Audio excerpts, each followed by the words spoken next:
What's poppin', internet? Welcome to another episode of the Synced Up Podcast, the show where we talk about news, games, and sandwich a little fun in between, even though today it's going to be mostly games, not mostly news, because there's no fucking news this week. And I'm one of your hosts, Timothy Duro. And joining me this week is number one Nintendo fan, Michael Clare. What's up, Mike? Yes, sir. How you feeling after that Heat loss? Fantastic. Never better. Move on. Okay. Moving on. A little bit of housekeeping before we get into the show. This week we're going to talk about Rambo coming to Mortal Kombat 11 and the top 10 games of the generation that we personally think. Yeah. That's a write-in from Chance.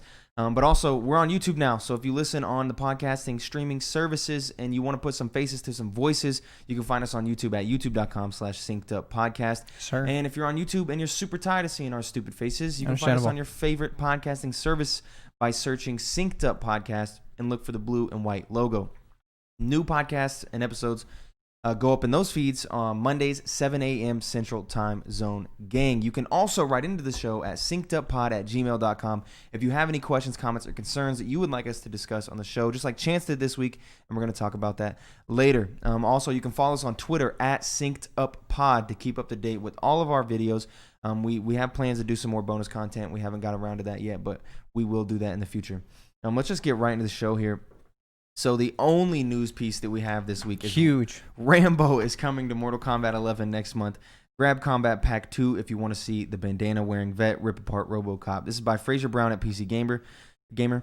Mortal Kombat 11 is adding a new trio of killers to its electric roster next month, including yet another muscle-bound titan of the 80s action movies, Rambo. This out-of-towner joins the likes of RoboCop and the Terminator, as well as other guest fighters like Spawn and Joker. Sylvester Stallone unexpectedly reprises his role, lending his voice to the first blood version of Rambo that, through the magic of time travel and alternate dimensions, finds himself duking it out with undead ninjas and elemental gods. Rambo is part of the upcoming Combat Pack 2 DLC, which will also net you Melina and Rain, classic characters making their Mortal Kombat 11 debut. So Mortal Kombat 11 continues to become the most wild. Kind of like DLC. the smash of the non-Nintendo fans, you know. Well, so how I saw a tweet on Twitter, of course, where you see tweets. Yeah, the place you see tweets, of course. I believe it said that Mortal Kombat 11 DLC is if your dad picked the DLC instead of Terminator, RoboCop, and Rambo. Mm-hmm. Yeah, that's the 40-year-old man lineup right there. The dad cave. Oh man, I love Spawn. Yeah, 100%. Yeah. This is kind of cool. I think this is cool. I'm not going to play Mortal Kombat 11. I'm sure Tanner's jumping for joy. Mm-hmm. I personally don't give a damn. You know, Tanner is the 40-year-old dad, though, even though he's not a 40-year-old dad. Yeah. So I think he's going to have a good time with this. But me personally, I'm not going to play it. And that's it for the news this week. It's pretty weak. I mean, we had the PS5 tear down, but we're not the technological guys. There was a pretty funny tweet from Xbox about that. Because you remember when... how to change your storage. Yeah, it was like how to share games with your friends. Yeah. And you're just handing them. Just how to update your storage and then just plug it in. Yeah, 100%. Yeah, so we had that, and then we had the Funhouse stuff, but that felt a little iffy to talk about, and there's a lot going on there. Yeah, so. if you're curious about that, was ever invested in Rooster Teeth or any of them, go ahead and get yourself caught up. There's some sad news, really. Sad and spicy from things. Some important people. So, Michael Clare, that's it for the news this week. Let's get on to This Week in Gaming. We've never gotten there so fast in my life. I know. We're 4 minutes in. Holy shit. This is the section of the podcast where we talk about the historical releases from This Week in Gaming. So, October 11th in 2004, you got Paper Mario and the Thousand-Year Door. Heard it's trash. Don't offend Trey, dude. He's watching right now. Come from my neck, son. He's probably pissed. That is a good game, though. You never played it, did you? No. As much as you enjoyed Paper Mario, the Origami King, I feel like you should play Thousand. At this point with Nintendo, I don't want to go back to any old systems because everything's eventually going to be caught up. Is it though? Where's Mario Galaxy 2, you know? We just got 3. Where's Mario Galaxy 2? We just got the first 3, and so give them some time. I'm not... Dude, give them some time. That thing is all weird. October 12th, you got Pokemon X and Y. I missed these. That's 2013. You really didn't play these? Yeah, these were the first step into the 3D. I never had the DS, so... Really? Yeah. How did you not have a DS? I feel like everybody had my a DS. Parents, you know, they didn't want me playing games. I guess it's fair. They didn't want me chasing. See, that was the easiest way to play games when I was younger. Yeah, because you didn't take up a TV. Yeah, and you hear footsteps. Yeah. Throw it under the pillow. Exactly, the classic. You can stay up real late playing those games. Played that on the Game Boy Advance. That's what I did. Mm-hmm. Yep. I also had a GameCube on a portable TV that I tried that with. Doesn't work as well. Nah. Doesn't work That as thing's well. a whole pillow. Yep, a whole pillow. October 13th in 2008, you get the original Dead Space. Did you play these? I didn't play Dead Space. Okay, this was also a game. Watched. This is one of those like. Is it a game? Yeah, this is also a game. This is one of those games that's like a hole in my gaming knowledge. It's a game that I feel like everyone who's into games has played and talks highly about that I personally have not played. Have you watched it played? Nope. Wow. I haven't seen nothing. And there's rumors of a Dead Space trilogy, so I'm waiting for that to come out. Yeah, I'm waiting for that. And if that comes, then I'll play through the games. A year later, in 2009, you got Jack Black in Brutal Legend. Did you play that? Yes. Exactly. That game, so did I. That game's super good. Thinking back on it, there's always so many things I forget happened in the game. When like someone was like, "Yeah, you remember when it turned into a real-time strategy game?" And I was like, "That wasn't in the game." And then I was it's like, "You tripping?" You got the little headbanger dudes. And I had to go look, and I was like, "Yeah, that was the thing." That game was interesting. I think nostalgically, I say that game's so fucking good, but like actually, it's not. That game's not good. No, like not even slightly. I rewatched. You remember when Jack Black was getting started on YouTube, and that was a big deal. Jablinski. Jablinski games. He started playing a little bit of Brutal Legend, and he carries it.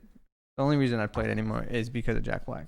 I would not revisit it for like any other reason. Jack Black, he's a character. I like Jack Black. Yeah. Same year, same day, Uncharted 2 in 2009. That's not Drake's Fortune. Is that Thief's End? Or is that no? That's 4. Honestly, shocked those came out on the same day. I don't know the name. I don't know the subtitles of those. Yeah, me too. That's a good game though. The Uncharted games are all good. You know, Naughty Dog really brings the heat to the table. Mm-hmm. You know, games like Last of Us 2. I don't know anything about that. Last of Us 2. I have a month and a half. Last of Us 2. Dude, you gotta play that. And it might not happen, bro. You have to play Last of Us 2 for our Game of the Year discussion. I don't know, man. You have to. The more I think about it, the more I'm just like, you need to play that game before the Game of the Year. I feel like you should be under a moral obligation. I'm not morally obligated to do anything here. Yes, you are. Listen, bro. I like to play fun games. That game is fun. Okay, hold up. Chill out. It's still super good. October 14th, Pokemon Silver and Gold. The inspiration from what might be my favorite game of all time. What, Heart Gold, Soul Silver? Yeah, contender. Yeah. The originals are obviously not as good as the remake. But played the remakes either. You crush my soul every day. The Pokemons are not for me. I know, but like, even though some of them are just so good. Leaf Green's in my top 50 of all time. I mean, I can respect it. It's a good game. But it's just, Soul Silver was easily the best one. Okay, that's fair. 2008, you get Saints Row 2. This is a game I played the shit of back in the day when I first got my Xbox. Not me. I did cheat codes to get every single car in the game, and then I took every single car to the paint shop and painted it purple and gold. Saints colors. I spent like 3 hours doing that. It's a lot of work. Yeah, I know. I was like, 11? I didn't get in until number 3. I was 10. I was 10 years old. And I would have played it a couple years later, so I was like 12. I was like 12, you know, shooting shit in the streets and stuff. I definitely shouldn't have been playing that game. Oh, no. 100%. 2014, The Evil Within. Did you play that game? No. I played the shit out of that game. Did I? The Evil Within, the original Evil Within. Is that the little guy? What? No, that's Little Nightmares. Oh, that's what I'm thinking of. Evil Within is the very much Resident Evil 4 like Bethesda game. Very trippy, survival horror. No. Chainsaw Dudes. No. Classic. Super good. I actually liked it. I never got around to playing the second one though, which kind of sucks. October 15th. Well, it'll probably come to Game Pass now that they own Bethesda. So. A big day. October 15th, big day here. Everybody's familiar with it. Nothing. You know, there was some stuff there, but it was just like last week where it was like Mega Man Triple X spinoff and Disgaea 2.34. Yeah. I am. I want to fact check you, but you're probably right. There probably wasn't much. Yeah, there wasn't nothing at all. October 16th in 2015, you got Yoshi's Woolly World for the Wii U. Did you play this? Nope. Neither did I. Did you play this? Okay, well, I included it because you basically have the Woolly World skin. And I'm sure it was better than Crafted World. You didn't like Crafted World, I remember correctly. It wasn't great. It wasn't a 10 out of 10 game of the year? Can't say it was. It was very disappointing. Just not a good game. Yeah. That sucks. Maybe it's because I'm not 7. Yeah. I feel like if you were a child, that would be a lot better. Yeah. October 17th, you have Blitz the League in 2005. Now, that's a game right there. I'm more of a... NFL Street? Yes. Yeah. NFL Street, also super good. I really liked Blitz the League, though, back in the day. Both very good. Both very good. A year later, you have Bully in 2006. That's a Rockstar game that I missed. Did you play that one? Yes. Yeah, I missed that one. People talk really highly about Bully, though. Yeah, I don't know if it holds up as well as it did back in the day. But yeah, that was a good game. Yeah, I missed it. I'd like to revisit it. Or I could see them doing a remake. Would they, though? It's Rockstar. Rockstar makes like one game every 8 years. But they like money. They do like money, and GTA 5 is still printing them money. Yeah. So, But they like lots of money. It's Rockstar. Yeah, that's fair. Same day, Destroy All Humans 2 in 2006. See, oh no, well, Destroy All Humans 1 got a remake. Yeah. Not 2. Not 2. Did I play 2? I can't remember. I can't remember if I played 2, but I included it because I did play Destroy All Humans. Because this could totally be a scenario where I played Destroy All Humans, but it was actually the second one the whole time. Yeah. And just I don't Didn't remember know it. as a kid, yeah. So maybe I played it. I don't know. It's possible. I know I played one of them. I remember picking up a cow in the tutorial. Yep. I remember Yeah. a carnival level where you got to take out a Ferris wheel. Mm-hmm. You know what I'm talking about? No. You don't? Maybe. In the very first level, like the tutorial, it teaches you how to you got to pick up a cow in the UFO. No. No? I don't remember that. You don't remember that? Maybe I'm tripping. We need to watch some. We can figure that out later. Yeah, yeah. Kirby's Epic Yarn in 2010 for the Wii. That's a good ass Kirby. See, that's one I want to revisit. I would like a good you miss Kirby that? game. You missed that? Oh, that game is actually incredible. I played the shit out of that with my bro Noah on the Wii. We played so much Kirby's Epic Yarn. I think we 100%ed it if I remember correctly. I mean, I 100% of the Kirby 3D All Stars. No, that's not what it's called. Kirby 3D? Not 3D All Stars. It's Kirby All Stars. Star Allies? Star Allies. Yeah, Kirby Is Star Kirby Allies. All Stars a thing? Kirby. Am I tripping? Look it up, Jordan. Kirby All Stars. What do we got? Is that a thing? Kirby. What's the fighting game? Because there's Kirby Star Allies, which is one on the Switch. And maybe I'm just reversing that. And then the fighting game is What's the fighting game called? The Kirby fighting game. Kirby, the one that just shadow dropped like last week. Well, I mean, there's 2 been weeks 2 ago. of that. Is that what it's called? It's just called Kirby Fighters. Man, they really just copied Dragon Ball. What the hell, man? I don't know. That's probably Star Allies. You're probably thinking Star Allies. Yeah, it's probably Star Allies. Man, I'm tripping. Well, there you go. LeBron got me messed up. LeBron dude got you messed up. And that's it for this week in gaming. I say it was an all right week, personally. Yeah. It was a terrible week for news, an all right week for this week in gaming. We're skipping Akinator because he's washed up. He is. We can't do Akinator anymore. But we do have some reader mail questions. One reader mail question, actually, from your boy. Hey, longtime fan here. Y'all should do top 10 or even top 20 games of this generation before the Xbox Series X and the PS5 come out. Thanks. Longtime fan and social media manager, Chance Rayner. Mm-hmm. We're not going to do top 20. That's entirely too much. I could have done it. And personally, I took this as... Damn. What? Damn. Don't worry about it. Okay. All right. We'll get to that later. I personally took this as my favorite top 10 of the generation. Maybe on a different day we could do what we think is like the top 10 of like maybe impact, things like Pokemon Go, Minecraft, Fortnite, shit like that. Yeah. We can get into that later. But let's go back and forth here. We'll just say one off of our list. I'll say one, you say one. So to start it out on my list, I'm going to go ahead and start with Smash Ultimate. Also on my list. Smash Ultimate, that is a good game. A very good game. I checked my hours played. I'm like at 400 or 500 more. And then I think on your Switch, it's like 300 to 400 more also. Yeah. So a lot. The pinnacle of Smash overall, of course. Everybody's here. I think the mechanics are strictly better. We got Steve. Than 4 and 3. You got Steve. You got the ultimate crossover with Steve, Banjo, Joker. It's just the most ambitious crossover ever. Yeah, the most ambitious crossover in history. Avengers doesn't have anything on it. Exactly. No. So, dude. but yeah, I agree. Ultimate, phenomenal. Maybe I'm too young to appreciate Melee and what it was. Yeah. But I just can't see it. I can't see it being better than Ultimate. It just feels too slow. Even though when you watch it, it looks so fast. The community, though, garbage. Yeah. Most of the time. That's true. There are some standout fellows, but there are a lot of failures from that community. Mm-hmm. So, good game, fun game. Tons of hours in it. Shout out to your boy. Who? Your boy. Who's my boy? One of them. Who we shouting out? I don't know. The Smash one? Oh, who? Oh, you mean Daniel? Yeah. Shout out Daniel. He don't watch the podcast, I don't think. So that's lame. But shout out Daniel though. Doesn't he have a podcast? He does, but I don't watch his podcast either. Fair. Because he does it live though. And I don't got time for that. I can't do stuff live. All right, what do you got? I'm just gonna go from the top. Breath of the Wild. Breath of the Wild. That's also on my list. On your list. Mm-hmm. It gave me a breath of fresh air for the Zelda franchise.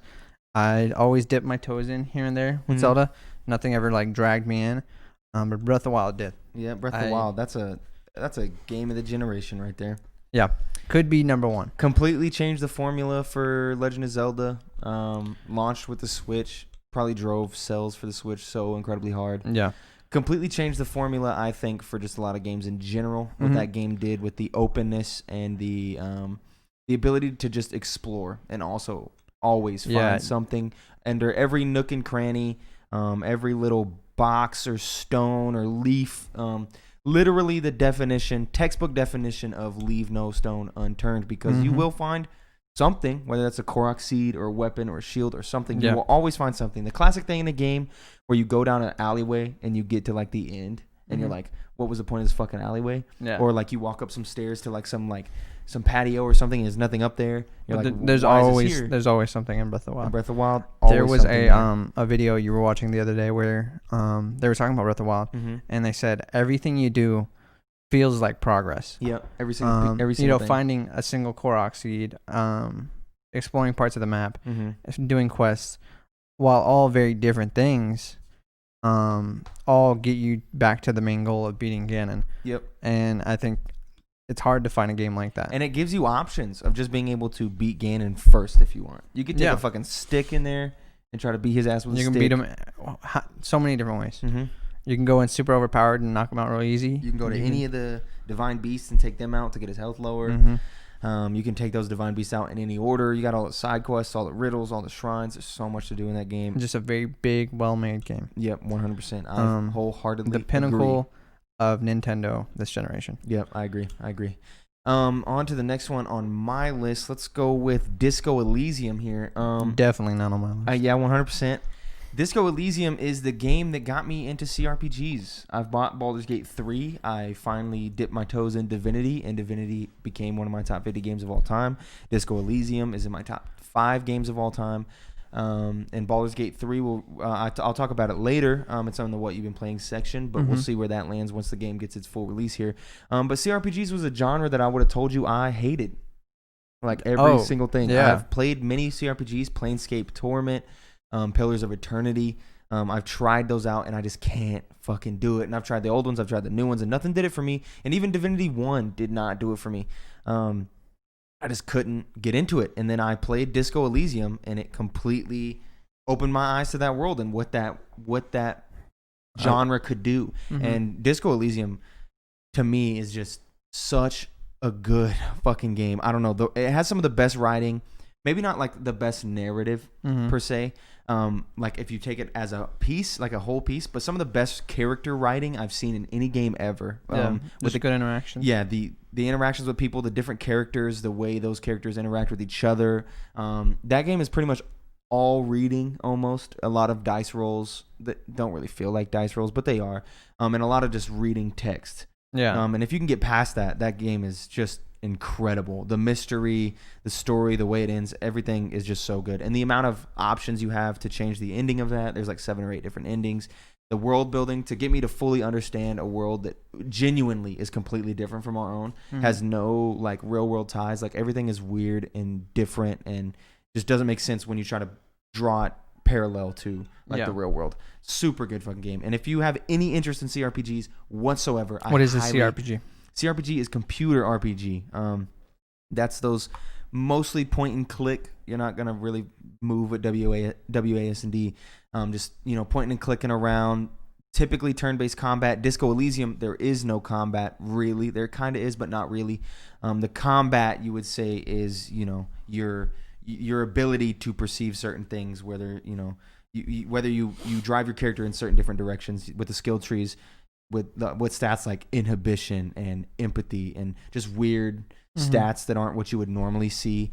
That's what the combat is per se in the game. There's no actual combat. But if you're playing a normal CRPG, the combat is going to be like turn-based. Sometimes it's real time with pause, where it's real time and you can pause it and then tell your characters to do shit. Yeah, they're not for everyone. Fully admit they're mostly for old heads. I'm sorry to the old heads out there, guys that were playing PC games back when Windows Vista and shit.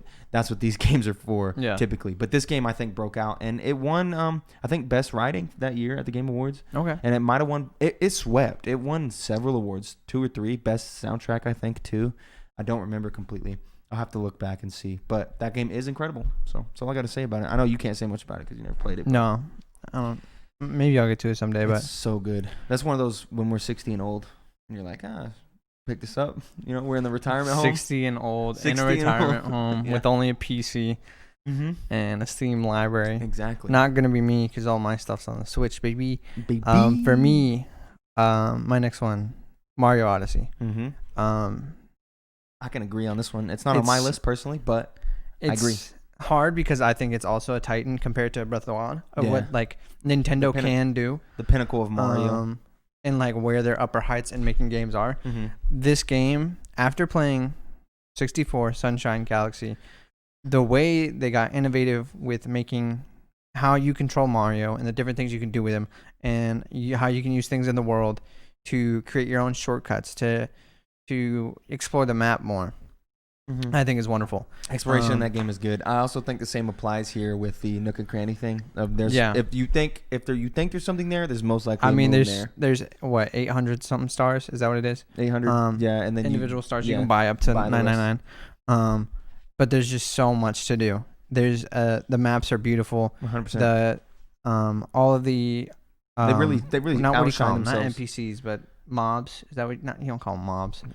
It's like the enemies, the characters. Yeah, like what would you call Goombas and stuff like that? Goombas, yeah, they'll just be an enemy. Yeah, all the enemies I think are creative Mhm. and different. The bosses are good. Yeah, the cap mechanics are just phenomenal. And then there's always the artificial challenge of I could easily just follow this path to get to point A to point B, Mm-hmm. but because of how they built Mario's kit, and you can move around so good, and it feels great to control Mario in that game. The moveset in Odyssey is crisp. You really feel like a god. Like you're like, oh, I'm a speedrun god. Yeah, no, you're not really. I don't need them to update this.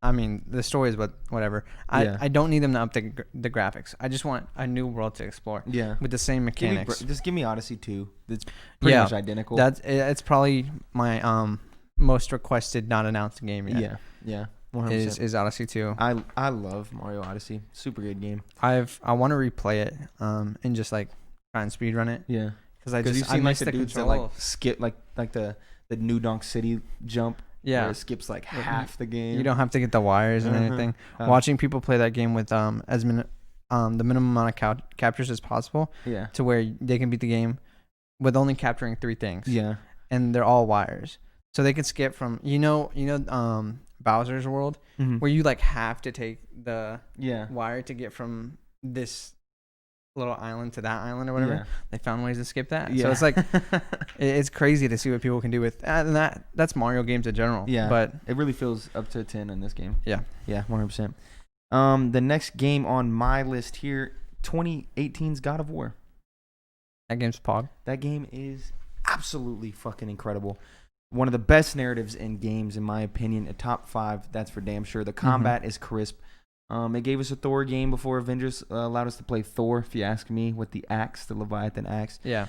And it really took Kratos to the next level. A character that, personally, if you ask me, and if you ask a lot of people, very shallow, dry as fuck. It doesn't really have a lot going for him in terms of character development. Felt pretty one note the whole way through. Yeah.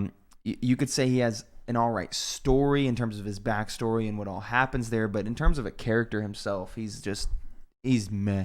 But now, I would completely wipe that slate clean.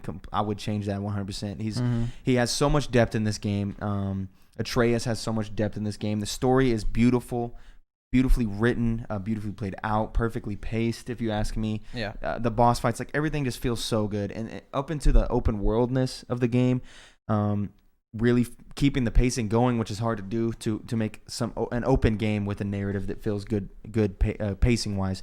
And they managed to do that.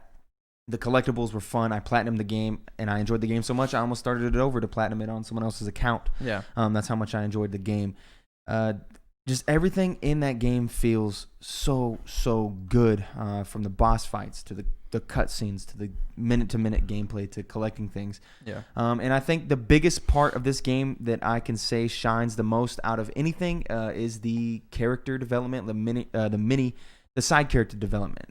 For example, when you have the little headless dude and he's just telling you stories about Norse gods and shit, and you're riding a boat and you're going, and talk about a game that finally added something that gamers have been asking for forever, and that's allowing me to do something and just when I stop doing that thing to get back to what you were fucking saying, to not have to worry about skipping dialogue, Where, Yeah. you hop out the boat and he's like, I'll get back to that later. And then you get back in the boat and he's like, oh, where was I? And he starts telling the story again.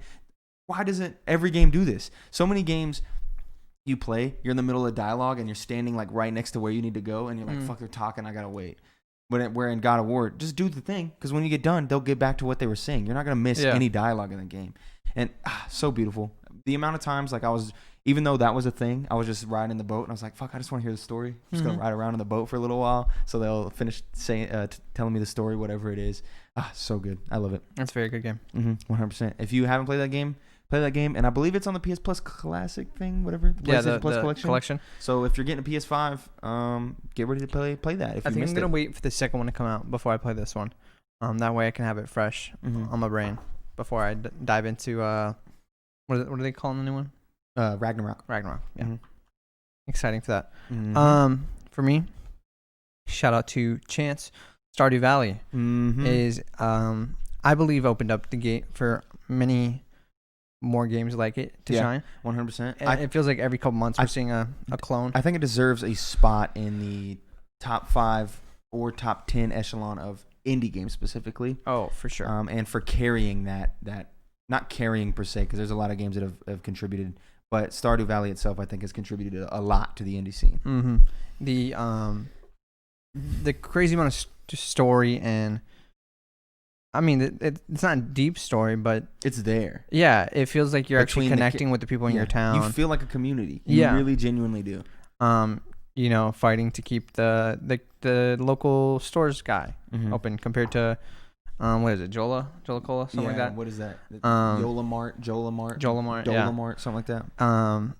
It's just a very good game. I want to replay it soon. It's just a game that feels fucking relaxing. Yeah, there's no like the game's pressuring you to constantly be playing or constantly. You're not sitting there like do what the game needs you to do. I got to do this quest. I got to do this objective. There's loose timelines and like, oh, it's a winter. I'd like to get all this stuff before time runs out. Yeah, that way I don't got to wait till next winter. Like when you're but even then, it's not that punishing. You'll get back to winter eventually. Because really, the only goal I feel like you have in the game is rebuilding the city hall. Like, that's the only the community real center goal.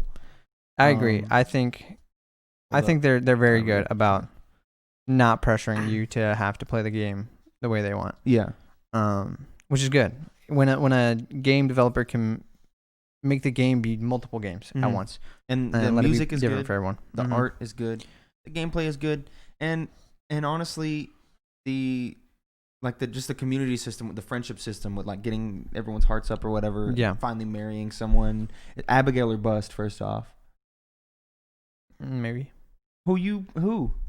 I'll talk about it. Oh, wow, dude. It's Abigail or bust. If you're going to marry someone in Stardew Valley, you're marrying Abigail all day. Her story is so good and sad. We'll move on. She's like an e-girl almost, though. Yeah. She's an e-girl. Your type? Whoa. Chill out. What? Chill out. I meant digital. I can't stand you, bro. Is that all you got to say about Stardew Valley? I love that game. Yeah, me too. On to the next one. I'm going to keep it on the indie train here a little bit. Outer Wilds, the top 10 of the generation. Yeah. Did you play Outer Wilds? No. Okay, so Chance played Outer Wilds. He also puts Outer Wilds in his top 5. It didn't quite make my top 5. I think it's my number 8 or number 9. Which, by the way, if you're curious and you have the GG app, you can find me on the GG app at Timmy, and you can see my top 50, which is currently sitting at 42. I'm adding more games as I remember them to really solidify that top 50 and keep it pretty consistent across like just everything. So if you're really curious about the top 50, you can go check it out there on my personal profile. But yeah, it's my number 8 or number 9. This game was, I think, the best term I can use is beautiful, even though I overuse that term a lot. But here, like it truly, genuinely applies. From the music, which is a soundtrack I still listen to, and it still tears me up every time I hear it. My brother bought the soundtrack on vinyl. It is incredible. The music, just the world, everything is so good. And it's one of those, if you've ever watched a movie where you get to the end of the movie and the jigsaw pieces fit perfectly and you're like, oh, wow, like no wonder, like everything just fell into place just like in a movie that you would watch, like a mystery or Usual Suspects. I don't want to spoil that even though it's 30 years old. Something like that where it's just like, oh my God, I can't believe that. it falls into place like that as you learn more and more about what, I'm not going to spoil any of the game, what you're supposed to be learning about, the mystery of the solar system that you're in, and why time repeats itself every 22 minutes, and the urgency of that, and the fact that the world is so small but not at the same time, and being able to, there's these twin planets that rotate each other, and sand pours from one to the other, right? And because the game repeats itself every 22 minutes with consistencies throughout, that you learn new stuff and you update your little storyboard. If you get there early, one planet will have less sand and one will have more sand. But if you wait till later in that time cycle and go, it really changes completely what you see. And there's a planet that's getting eaten by a black hole that deteriorates, and that changes and opens up different pathways and different things for you to find. The way that time interacts with how you do everything, whether that's solving puzzles or finding new information, is just so good in that game. God, that game is incredible. And that damn banjo, those banjo notes tear me up every time. Yeah, I will agree. The only thing I've played of this game is the soundtrack. Yep. And it's phenomenal. It is so good. And they made a reprise like a couple months ago that really does feel like it fits in the game, and is just as pretty as the rest of it. And I can't wait to see what else they put out. This is their first game. I can't remember the name of the studio. Shout out to them, but this is their first game. And it's fucking incredible. A top 10er. If it's a game that you missed, play it. It's on Game Pass, I believe, and if it's not there, I don't think it's more than $20. So pick it up and play it. Have they announced anything new in the pipeline from them? They have not. Okay, they're chilling. A lot of strong indie games. Can't strike gold twice. Well, I guess you could, but you could. It's hard. It's hard to live up to that hype, I feel like. I got Cuphead on my list next. Cuphead, which I could be. I could maybe take it off the list. It's not like for sure for me, but I think this game was another one of those games that's like just out of nowhere. Shook the industry. Yeah. On how good indie games can be, and how they can be up to the echelon without needing to be as big as some of these other games, and doing different things, but just being creative enough and interesting enough to captivate an audience. Who would have thought basically a boss rush game would be as big as this? And I think a large majority of that is attributed to the art style, but the gameplay's fun too. So well, I think you can give a lot of credit to the art style and the kind of just aesthetic and cuteness and all that plays a big part in this game for me, because there's games like it where I like to do hard things in easy games. You know what I'm saying? Yeah. And this game kind of shows off itself as like a easy cute game. Yeah, but it's hard. Not. So it's hard as hell. It was easier for me to stay hooked than something like Dark Souls 3. Yeah. Where it's a hard game and you're doing hard things. And like you're not pulling me in if I keep dying all the time. But Cuphead, it's like, I'd like to see what the next artwork is and the new worlds and stuff like that. So it kept me in strong enough to, not hate dying so often. Yeah. And I think that's a testament to that game, where the couch co-op implementation is also good. Yeah, playing with your friends, and it's just a great game. Because it's totally not something I would enjoy if you repainted it a different style. Yeah. But because of the way they did it, it's very good. And I can appreciate staying true to that and trying to animate it using the same process as those old cartoons, and it really drug out the development time of that game, but it paid off. It paid off 100%. I'm excited to see. I assume now Cuphead 2. We're supposed to get DLC. Never got it. Yeah. So I assume they just put all the resources into the second one. Just a great game. I love that game for, I don't know, many reasons. Being one of the first hard games, I was like, okay, I am a gamer. I can play hard games. I can do the hard stuff. The hard stuff. My next game on the list, speaking of Dark Souls 3. This was not my intro into the series, but a really enjoyable experience that I had with Trey and Ethan going for the Dark Souls achievement, which, if you don't know, is getting every achievement in the Dark Souls 3 game, which takes a grand total of 3 full playthroughs of that game to even do. But seriously, this game is incredible. It's in my top 5 games of all time. It resides at number 4, I believe. It's just so good. It really is the perfect Dark Souls game. Takes the things that Dark Souls 2 did wrong, Dark Souls 1 did wrong, even Demon Souls and stuff, and really perfected it to a certain degree. And if you haven't played it and you were interested in Dark Souls games, it's probably the one I would recommend the most. It's also the least difficult of all 3 of them. Which is that because it's more like intuitive? it's in a just sense, or is it modernized. just- It's Yeah, modernized, and I that's what I think figured. you want to attract new players, and that's why I think some of the hardcore community would still ride by Dark Souls 1 over Dark Souls 3 because of that difficulty curve being less. But hey, I believe in accessibility. That was a big conversation around Sekiro last year, but these games don't really have accessibility options. You can't pause the damn game, even though it's not online. There's a lot of stuff this game does that a lot of people don't like, but I personally love it. That's all I gotta say. Next one for me is Animal Crossing New Horizons. A lot of the games on my list are like just monumental moments for me in gaming. And this was one of them. Dude, this was the time. 8 people sitting in one room. You don't see that often anymore. It was more than 8. It was like 12 of us. Everybody had their own TV. Everybody was playing. Yeah, there was what I can't even think of how many people, but you walk in that damn apartment here where we live, and there was just little TVs, big TVs, the mounted TV. As many TVs as we could get in the living room. Everybody trying to play Animal Crossing. Even Isaiah dragging the damn recliner over to the thing and setting up his TV. Yeah. People playing on handheld. Everywhere you looked, someone was fucking playing Animal Crossing, and that lasted for weeks. And so I have that memory on top of the memory of the game just being really good. Yeah, 100%. Extremely good game. Yeah. If I didn't have those moments, I'm not sure if the game would be up here. Yeah. But it'd be pretty close. Yeah. And also get kind of, in my opinion, getting your girlfriend Kylie into gaming a little bit more. This is her intro really into playing. For so many people. Yeah, and a lot of people feel the same way. I mean, hell, she got the Animal Crossing Switch now. So it did a lot for Nintendo. For a lot of people. And I think you can attribute that a little bit to the timing of the game with coronavirus just now coming around. That was right when things were getting weird.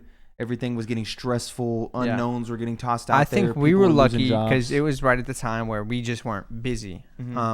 Like school had just decided, hey, we're going online. We were hearing, and nobody knew what they were doing yet, so we didn't have work to do. Everybody was adjusting, and everyone was hearing California lockdown, New York lockdown. Oh, another state lockdown. How long until our state locks down? What's going to happen? And Animal Crossing was that perfect grounding game to kind of bring you back down to reality and not be as stressed as much. And I think that still applies now with the updates that they're coming out. They just dropped the Halloween update. They're going to drop the Christmas update, and things are still unknown now. Shit is still crazy now. I mean, we're how many months removed from this damn thing, and everything is still weird and unknown. And this game continues to ground people. And I've seen, not counting Kylie, I've seen 2 or 3 more people that were like one part removed from getting the Switch. Yeah.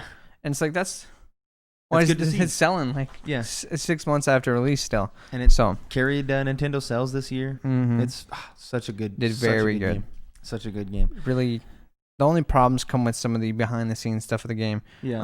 Like trying to move your island, transferring your island.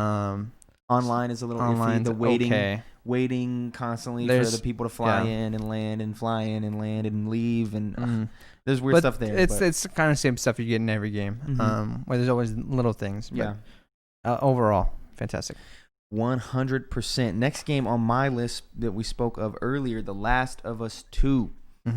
Might be a little bit of recency bias.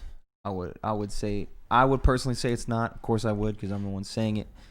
But The Last of Us 2 is an incredible game, and I think it does exactly what the first Last of Us did back in 2013, 2012, whenever that was.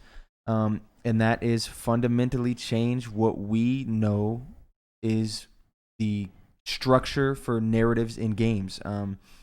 Or what we're comfortable with. Yeah, The Last of Us 1, I think, really showed people like, hey, you can really do something with narratives in games. Like, you can do something. You can make a legit story that stands up to these Hollywood giants when it comes to movies and cinema. You can make a story that is incredible, and I think The Last of Us 2 did that shit again. And I think across all mediums, now this is going to sound super high and crazy, but I think across all mediums, The Last of Us 2 does some wholly original things with narrative that nothing has ever done before, that I think should make us question the way we write stories. It really, and this is high praise. I know it is. And we have a Last of Us 2 spoiler cast if you want to listen to my full in-depth spoiler thoughts on it in the audio feed. It's not on the YouTube. My apologies. You can find it in all of our podcast audio feeds.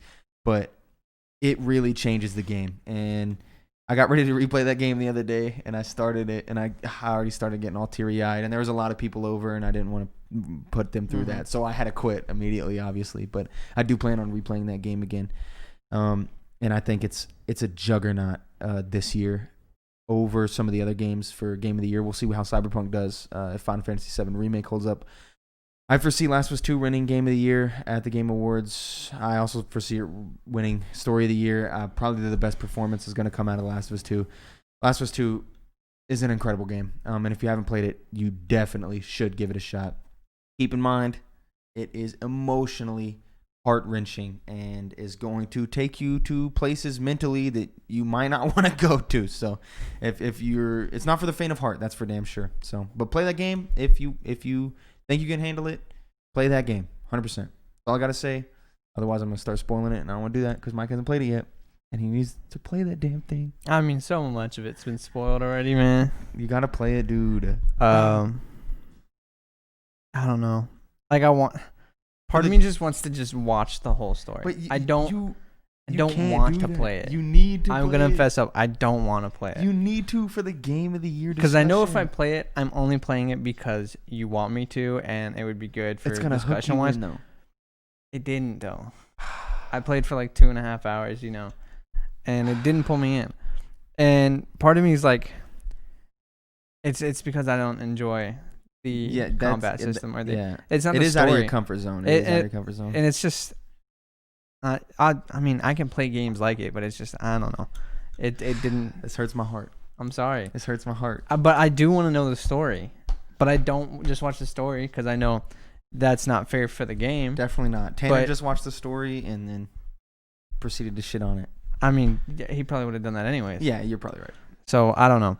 I kind of just want to watch it, and then I don't know, man. It's a tough decision. Yeah. Because I want to give it an honest shot, but I don't know. We'll decide on that soon.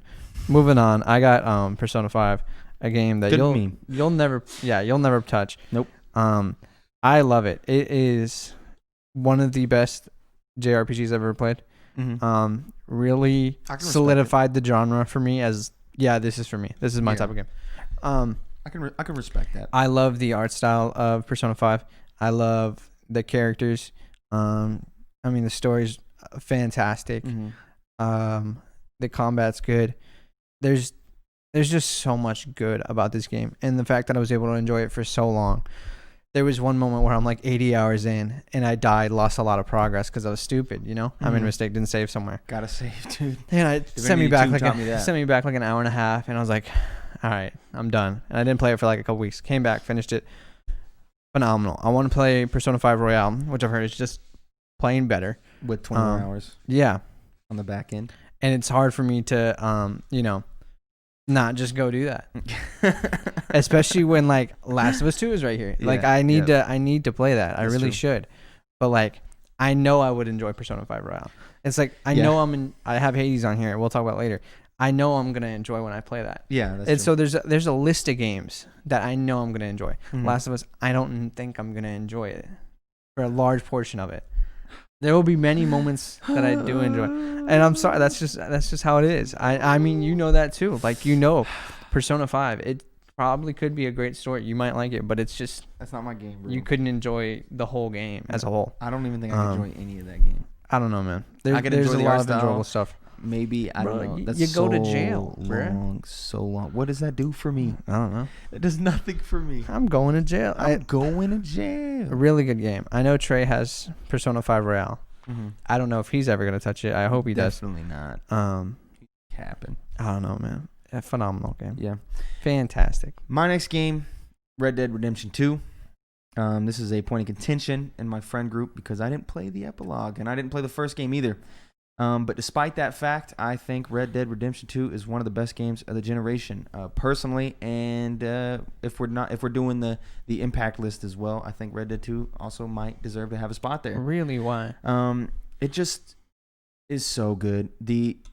it changes things up a little bit, narrative wise as well. I think its narrative is a juggernaut. It doesn't change things up to the extent of Last of Us 2 did.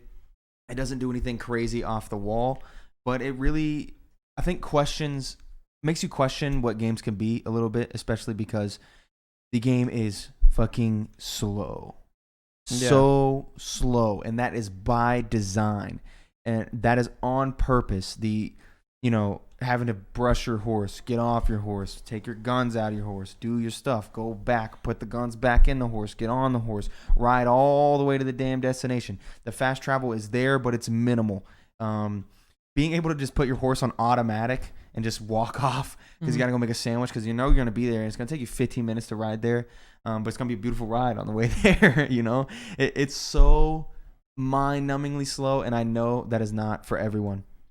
But despite that fact, this game truly shines to me. The story is so good. And when I got to the end of the main story, I know I didn't play the epilogue. The reason I didn't play the epilogue, let me rationalize it here for you, is because of that ending.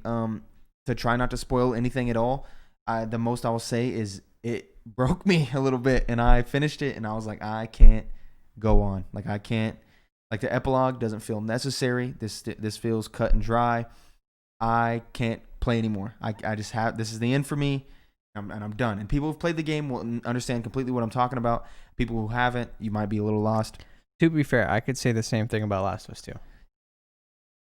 What do you mean? Because I got to a certain moment, and I was like, this seems pretty cut and dry. This seems like the end. No, it's not, dude. It's not. It's definitely not. Not to this extent. And this game is long as well. It's super long. I think it took me 60 hours to beat, and there was a lot of side shit that I didn't do. But it's really a good story. The character development, the performances, just everything feels so good. And I don't think there's a single moment in the story that really feels down, except for there's one. If you played Red Dead 1, which I didn't, but I know this moment, there's a Mexico sequence in Red Dead 1. There's a sequence exactly like that in Red Dead 2 where you go to Guarma. And it feels kind of like, this feels a little filler. But unlike in Red Dead 1, that shit lasts barely any time, just a couple hours. Red Dead 2, in Red Dead 1, the Mexico sequence lasts fucking ages, and a lot of people quit right there. But this one, it has a short stay, so it's not that bad. Okay. Super good game. Another game you won't touch with a 5.5 foot pole. Nope. Is Fire Emblem Three Houses. I'm surprised this is on this list for you. It's not gonna cap. Really? Generation is a long time, and that just 3 Houses. I don't know. I'm actually surprised. I was it's on here. extremely, when I finished this game, I was extremely impressed with it. Yeah. It's tough because it's not like one of my favorite games. Mm-hmm. But I wouldn't blame anybody for putting this in like their top 5 or something. Yeah. Because there's so many different ways you can take the game story wise with who you want to connect with as characters. I was a wuss, a sissy pants, and didn't play where if your students die, they actually die. Permadeath. Because I was like, I've never true Fire Emblem. Well, the way. thing is, I hadn't played a Fire Emblem game, and I was like, I'm not ready for that type of commitment. I tried Awakening to like actually lose my characters, mm-hmm. and it's just anime chess. Yeah, I like chess. Yeah, anime is pretty cool. The connections you develop with like each of your students, being able to choose which house you want to go with. Mm-hmm. The story is really good. The combat is pretty simple at the end of the day. Yeah, but it's still enjoyable. Anime chess. It gets pretty hard at some points, having to make decisions on who to like. There'll be turns where they're like, I'm losing somebody this turn. Mm-hmm. Who do I lose? Who can I still finish this level with? How can I still win this scenario? And that's very chess-like. Like mm-hmm. you're in those scenarios where I'm giving up something here. Yeah. And it's just which decision will pay off the best in the end. And I imagine if I'm playing permadeath, those choices have so much more weight. Impact, yeah, because you don't want your homies to die. I've seriously thought about playing this game again where I choose a different house, and all that stuff's important. But I want to play with that permadeath mode where your choices have more weight. Yeah. You're trying harder to keep your students alive, and mm-hmm. that might make the game a little more grindy in some scenarios, but it's good. And then the overworld where you're in the school walking around, the cathedral and all that, talking to your homies, some Hogwarts type stuff, that stuff's real cool too. Building relationships with the other teachers, the students and stuff. It's just dope. I can understand people not liking this game, and I can understand people loving this game. Yeah. And I think it's just a very well made game. And it's solidified Fire Emblem as like a good series for me. I don't know if I could play the old games and enjoy it as much. But at the end of the day, I could probably play Fire Emblem again and it feel like a different game. So with a different house. Yep. Okay, I respect that. Back on the ending train on my list, my 10th game or my 9th game here. What Remains of Edith Finch. Keep in mind these are in no particular order. What Remains of Edith Finch. That is a good fucking game. This game didn't do anything crazy. It didn't change up the formula. It is a walking simulator. I hate using that term because it sounds negative, but I love those games. But it is one of those, like, there's really no other way to put it. Yeah. It didn't do anything crazy out of the box, and it didn't really have a big impact. Like, not a lot of people played this game. But despite that fact, it had a pretty profound effect on me, I think, as a person mentally and stuff. It really does some crazy things. Well, I just said it doesn't do any crazy things, but it did some crazy things while being simple. Yeah, while being simple, and it really hurt in the end, because if you don't know, I won't spoil the story, but the crux of the story is from the beginning. You learn this. You are going through a house, like this tall house. It's all built weird. The architecture is funny. And you're going through these vignettes, these little mini games and shit, where you're learning about the lives of the people in the Finch family who died, and you're learning about all of their deaths, as an unknown character. And you're just going through the house, solving these little miniature puzzles, learning all these new things, playing these mini games, whether that's from jumping tree to tree as a cat, flying down as an owl, swinging on a swing set as a boy, controlling a kite and doing all some crazy shit, cutting off some fish heads at a factory, doing all this weird stuff. It is so good, and the stories it tells in those vignettes is amazing. And the end of the story, when it brings it all together and you find out all the stuff, is super good. And it is a very emotional game. And if you haven't played it, I would recommend it. I think it's on Game Pass. I'm not 100%. It's very cheap, $5, $10, maybe $15. Jordan played it as well. He really liked it. He has a soundtrack on his phone. The soundtrack is banging, and it's super emotional. And if you haven't played it, it's a super short experience. Maybe 4 hours, 5 hours max. Honestly, probably not even that. Maybe like 2 hours. I can't remember. Not that many hours. But despite that fact, it makes you feel a lot in that short amount of time. So very much worth playing. I'm trying to figure out how I do this correctly to where we both can end at the same time. Okay. You're not going to be able to? No, I can. Because I put 11 on my list. No. Because one of them is not an actual answer. Yeah. For me, I guess I'll finish with Overwatch. That game, as troublesome as Blizzard can be as a company. Yep. And I don't know. At the end of the day, I'm still probably gonna want to play Overwatch 2. Yeah. It's tough, but can't condemn you for it, but couldn't be me. I mean, I never made the statement that I wasn't ever gonna play a Blizzard game again. I'll verbally condemn them all day, but I really want to try Overwatch 2 when it comes out. I loved that game so much when it came out. I played a lot. Might be my favorite first-person shooter. Yeah, I played the shit out of that, man. With no graphics card. I was using integrated graphics. Yeah. Bro, I played that game for like 2 years before Trey was like, hey, you're not using your graphics card, right? And I was like, oh, okay. And I don't know, man. I loved every minute of that game. It's a fun game. It's really the hero shooter is now a staple now. Oh yeah, I think a lot of games like it have been able to thrive because of what Overwatch did. And I still enjoy watching Overwatch at a competitive level. That was loud. That was a knuckle crack. I don't know, man. There's not too much to say. It's just this game will always have a place in my heart for hours in my dorm room playing this game up till 3 a.m. Playing with Trey, playing whatever. Decent loot box system, good skins. Yep. Good characters. Love that game. There was when they started announcing the new characters, it was always exciting. When Sombra came out and there was that ARG, me and Ethan were doing that, trying to crack the code. I think Salvador might have been helping too. That there's a lot of moments.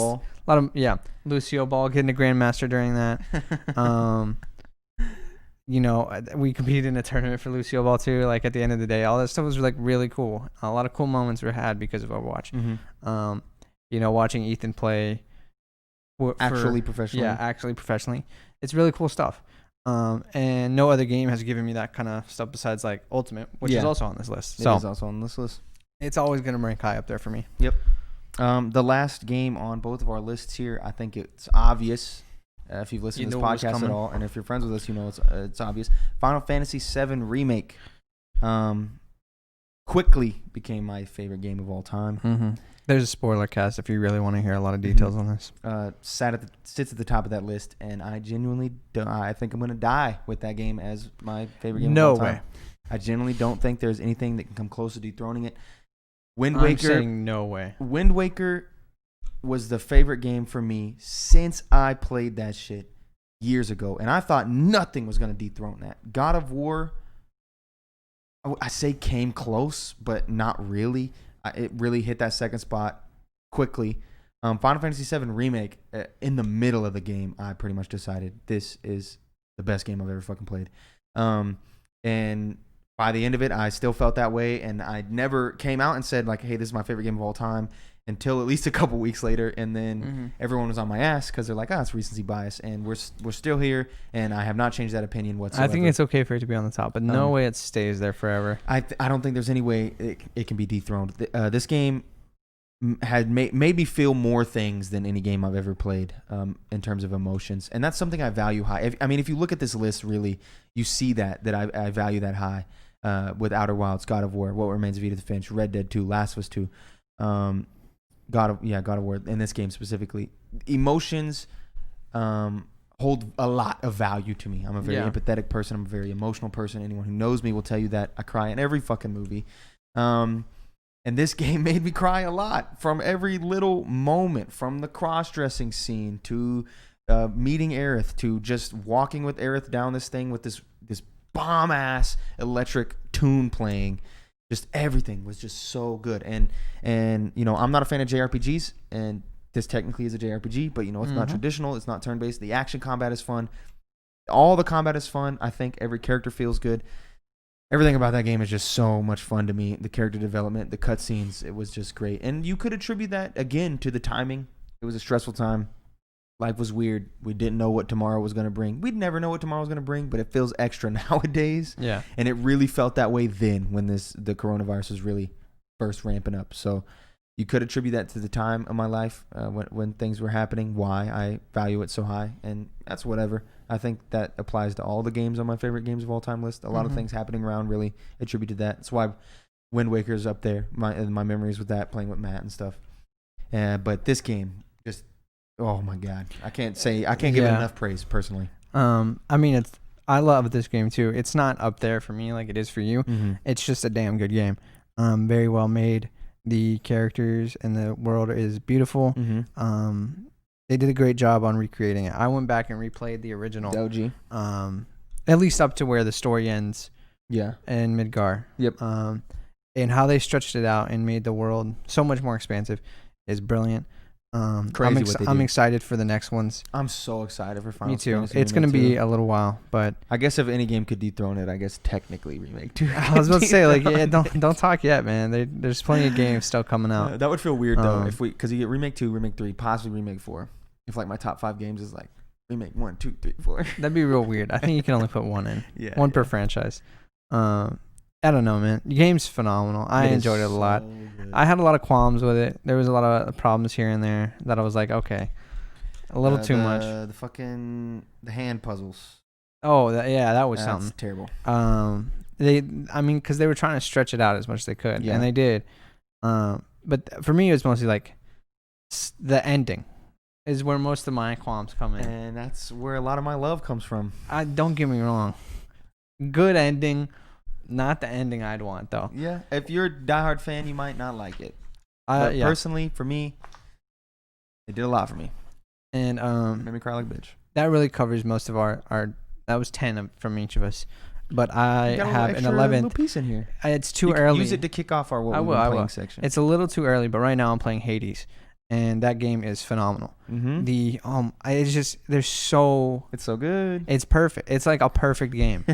The problems you can have with it is that at moments there's I don't know, man. I'm trying to find some.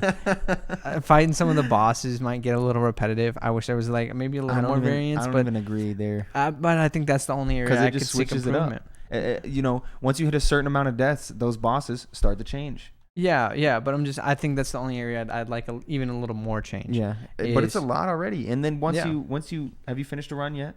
No, I'm not good enough. Because once you finish a run, you get all these new options to change up the runs even more. Yeah. And there is an option in there for making the bosses even more variance within those bosses. So, you know. Yeah, it's just that's the only thing I could ask for is just a little more variance in boss fights. It's a roguelike that does story perfectly as well. Yeah, and that's the compared to most roguelikes, because that's very hard. I think the only one that comes close, in my opinion, is probably that from the ones I've played.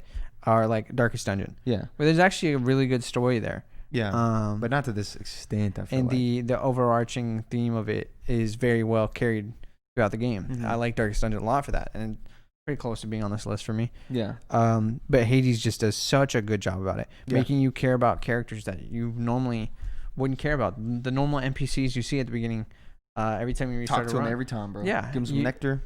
And it feels like I actually care about them. Not because there's an exclamation above their head, but because I actually want to know what's up with Achilles, you know? Yeah. What's he up to? What's he doing? What's he talking about? And I feel like the progression system is very well made. Mm-hmm. It never feels like I've finally done it. I've finally gotten the piece that makes me strong enough. I still have to just perform well. Mm-hmm. And I think the moment gameplay is also just incredibly good. Yes. It just feels so good. You never feel like you pressed a button and it didn't do the thing you wanted it to do. Yeah. It always feels like you did the right thing, or well, maybe not the right thing, but what you were intended to do. Yeah, what I intended to do always happened. Each run has so much variance alone simply because of the way you build your kits. The boon system. It's like every run's been different for me. The different builds and shit. There'll be hangover builds, weakness builds, doom you builds. might always be like, this run is definitely special heavy for me or whatever. Yeah. But it's never like the same special build. Yeah. Sometimes I'm building Poseidon special or Zeus special, but it still feels different in the way I play it. Also the different weapons as well. Yeah, to really change that up. Completely. I haven't even started changing weapons yet. I'm still using the sword just because I want to get through a run with the sword before I move on to the next weapon. And you need to. It's just recency bias is why I won't put this game up here yet, but it could very easily be in there. 90% sure you unlock new gods when you start using new weapons, so you might want to just do that. No, I think I got all the gods. Do you? Yeah. Like you got everybody? Like have you got like Dionysus? Yeah. You got Demeter? I haven't met Demeter. But that could just be me. You got Artemis? Yeah. Okay. Yeah, I think it's everybody. I think Demeter's the only one I haven't met. Maybe it's Deaths then. Maybe it's Deaths. What also else? Chaos. Yeah. What else you been playing? I've 100%ed Mario 64, which in turn means I 100%ed 3D All-Stars. 3D All-Stars. And that's what I mean when I say I like doing hard things and easy games. Yeah. You didn't have to do this. I didn't have to, but yeah, I enjoy it. It's like I can't explain it, man. It's fun. They were all three, at the end of the day, really good games. 64, I needed a guide at the end of the day. Yeah. Just because a lot of hidden shit in that. I don't want to take the time to explore. Yeah. Shifting sands. And plus you were on your third Mario game. You was ready to finish that Galaxy, shit. I was cool with let me figure this puzzle out. And then if I couldn't figure it out, I'd look it up. But Mario 64, I was like, all right, let's get through this. I've played this game before. Get it over with. Let's just knock this out. And it was good. The worries I had with the controls weren't as bad as I thought it'd be. I got used to them eventually. Yeah. The hardest thing was using the wing cap. I pretty much just dipped immediately. Yeah, I think that's fair. Just couldn't do it, man. It's worth it alone just for Galaxy on the Switch. Oh, 100%. $60 for Galaxy on the Switch is amazing. And then, of course, Among Us. Among Us continues to fucking amaze me. Nothing new to say about that. There is some news in Among Us. Some new updates coming. When it comes to updates, if you have played or are looking to play Among Us, some changes are coming. They are now allowing an anonymous vote system where you can turn off being able to see who voted for who, which is spice. Yeah, we're putting that on. Because being able to say I voted for this person, when you didn't is going to be so nice. Just being able to lie more in more scenarios is nice. Same with tasks. You're going to be able to change how the taskbar loads. You can have it pop up only in meetings, which I think is a brilliant idea. Yep. That way you can still, as a talent, see how close you are, but without giving imposters such a hard time at faking tasks. Yeah. And you can also turn it off completely, which I think dangerous move. I wouldn't do that. I think you should keep it on mediums. And then I think they fixed some things for like colorblind people. Yeah. Which is nice. Make it more accessible for them. Can't wait to see what they do to really update this game going forward. It needs a new map. Continues to be the most streamed I think game. that's the biggest thing you can do. Yeah, new map. Is make a new map. It's so good, super good game, and continues to amaze me how the legs on this game, like how long we can continue to play this game. And it's another one of those games that anybody can play. And just download it for free on your phone. Oh, another one. Genshin Impact. I mean, at the end of the day, we got to talk about it. Oh no, it is a big game right now, and it's a good game. You cannot deny that it. I'm denying it. It's a good game. I'm denying it. It is perhaps literally the best right now mobile game I've ever played. What over else? Pokemon Go? I'm not saying it's more monumental than Pokemon Go. For you personally, you like it more than Pokemon Go? Yeah, probably. No way. Yeah. Joking? I didn't say that. It's just it's a very I can't well believe made this revelation. Game. It's such a well made game. I gotta see. I think everybody who's played it has enjoyed it. It's a Chinese spy app, bro. I can't trust it. Who cares, bro? I do. I'm already getting Overwatch too. Yeah, I know. I'm also not a. I just can't do those gacha games. They're not for me. But it's not. I mean, at the end. But it is. There is. It literally is. The grind of it. I don't think you can play any game where you have to return to it daily. Yeah. For that long. But whoa, chill out. Me and Jordan played the shot Clash of Clans back in the day. Clash Royale. Bro. Everybody did. Yeah, but hey, I was part of that team. You didn't have money to. I'll run your shit. Yeah, listen. You didn't have the money you did now to just play whatever game you want. That's true. That's true. You had to play what was available on free. That's enough of that. The only other game I played was Baldur's Gate 3. I don't have a ton to say about that. It really switches up the formula from Divinity Original Sin 2. Larian, I think, continues to surprise me a little bit. I'm a huge fan of the game to a certain degree. Obviously, there's not much there. It's very buggy. It's an early access for at least another year to a year and a half. Only the first act is available. I will say the graphics is the biggest noticeable upgrade off the rip. The cinematics being in the game is another big noticeable upgrade. I haven't played enough to really tell you if the story or the development for characters is up to par with Divinity Original Sin 2. I think Divinity Original Sin's 2 character development is where it is lacking a little bit, and I think the combat is where Divinity excels. Now, this game, as far as I can tell, currently the combat is a little, shall I say, whack. How so? Doesn't have the same degree of coolness, I guess is the best word I could say as Divinity. In Divinity, so is it just boring? You can be a necromancer, you can be a pyromancer, you can be a ranger with all these cool abilities where you got all these nice animations. Yeah. And in this one, it kind of feels like I'm just shooting shit with my bow and hoping I get a good roll, because it's much more D&D heavy compared to literally when you boot that shit up. It's like, hey, we follow 5th edition D&D rules, so look them up if you want to really figure out all the ins and outs. Yeah. Right. And that kind of lacks for me going into battles. You unlock new spells and abilities, right? And in D&D, you got to prepare those spells and abilities. But unlike in Divinity Original Sin 2, where all of your abilities are on cooldowns and turn timers, you have spell slots where I got 2 spell slots. Yeah, so I that know means about spell slots. I can cast 2 spells, and then I have to do a long rest, which means I got to do a loading screen and into a camp. Use your cantrips and so on. And then I got to camp, and then I got to talk to people, and then I got to sleep, and then I got to wake up, and then now I can use my spells again. And I absolutely fucking hate that. I mean, that's D&D. I know, and I hate it. And so I don't know if this game will really carry me to the end. I'll have to wait until the full game comes out when I can actually play through it, especially playing through it with Jordan, because I think Divinity Original Sin 2, the co-op, is what really got me in and locked me in and allowed me to play the entirety of that game. And so I might need that for this one as well, because it just feels lacking in the combat area. But that's really all I got to say about it. I've only played a couple hours, so yeah, we'll see. But that's it for the show this week. We somehow managed to make it a long show. Anytime we talk about like a list of games we enjoy, it goes we're pretty passionate. long. Yeah, we're passionate about. You know, you get Rambo coming to Mortal Kombat 11, and we're fucking an hour 10 deep. Rambo's important. Yeah, he's super Beats important. up the clock. But again, that's it for the show. We're not going to talk anymore. Follow us on YouTube, subscribe, follow us on Twitter, synceduppod. Let us know your top 10 games of the generation. Do that. Comment, do the likes, do the subs, do the shares, share it with your friends, review, rate the show, do all that. It actually does help us a lot. We've had slow but noticeable growth over the amount of time that we've been going. And I do enjoy doing the show. And if I never make money off of it, that's fine. I'm not. My goal isn't to make money here. I really enjoy doing the show. My goal is. You ain't the one who spent all the money. I still want to make the money. That's true. That's true. Shout out to all my homies. Shout out everyone writes in. Write in at synceduppod@gmail.com if you want to read, if you want your things read on the show. Mhm. Shout out Mike for being here, co-hosting with me. Thank Shout you. out your boy It's an honor. Jordan for making sure everything works in the back there. And Shout out LeBron for shout ruining out to my day. LeBron for ruining Mike's day. And shout out Kobe. Shout out Kobe. Do it for Kobe. And we will catch y'all next week. Bye.